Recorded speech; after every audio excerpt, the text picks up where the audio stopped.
এই স্বাধীনতার মাসে আমরা রক্ত দিয়ে স্বাধীনতা এনেছি। স্বাধীনতা কারো দয়ার দান নয়। এই স্বাধীনতার মাসে আমরা তিলক ওয়ালি মুখ্যমন্ত্রী খালেদা জিয়াকে এক মুহূর্ত ক্ষমতায় দেখতে চাই না।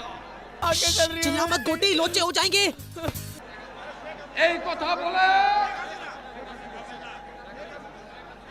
আমার ভুল হয়েছে, ক্ষমা করে দেন।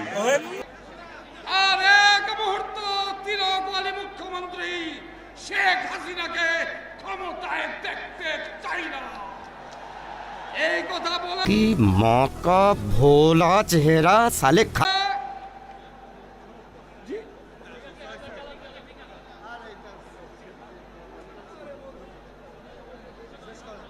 প্রিয় ভাইয়ের আমার, সর্বশেষ যে কথা বলতে চাই, যে কথা আমি আগেও বলেছি এইখানে মিটিংয়ে দাঁড়িয়ে, অনেক চেষ্টা হয়েছে, বাধা দেওয়ার চেষ্টা হয়েছে, পারেন নাই। বাংলার ইতিহাস লেখা হয়ে গেছে।